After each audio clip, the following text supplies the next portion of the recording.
Ayan. So magandang hapon mga Q. Welcome po dito sa ating Facebook page, Kuya Q TV, sa ating YouTube channel, Super Q TV. So update lang to mga Q dito sa Holy Rosary Memorial Park. Ayan. So di ba 10 days ago, nag-vlog tayo dito at maraming tubig. Ayan. Ngayon mga Q, ito tuyong-tuyo na po. Ayan. So wala na yung tubig, Q. At ilang araw na lang ay undas na. Ayan. So, ito maganda na ngayon mga Q kasi wala nang tubig. So, siguro, umupa na rin. Ayan. At ayan malinis na dito mga ka-Q. Ayan. O, malinis na. Dito po sa New Washington Holy Rosary Memorial Park. O, di ba? Tapos yung mga puntod dyan mga Q, malinis na. Wow. O, di ba? Ayun may mga naglilinis. Ayun. Ayun sila Ayan. Nililinis nila yung mga puntod. Ayun shoutout po sa kanila sa mga naglilinis, nagpipintura.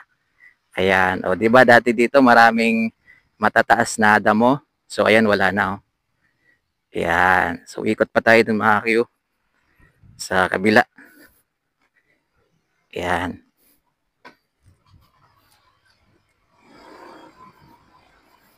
Kasi nung pumunta kasi tayo dito mga Q, as 10 days ago, ay nasira po yung kanilang grass cutter. Kaya hindi sila nakapaglinis.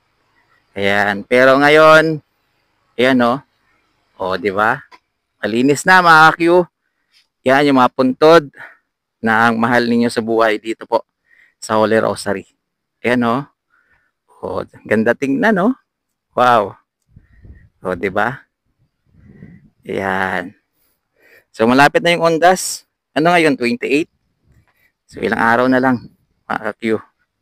Ayan, sa mga pupunta dito, ito na po. Huwag na po kayo mag-alala kasi wala na pong tubig. Ayan. Ayan Ayan yung mga puntod ng mga mahal ninyo sa buhay. Ayan Yan. O, di ba malinis na. O, malinis na. Ayun malinis na Ayan. Hanggang dito, ayan naghakot si Kuya. Ayan. O, di ba? O. Ayan, wala na yung mga matataas na damo mga ka-Q. Ayan, naubos na nilang kunin.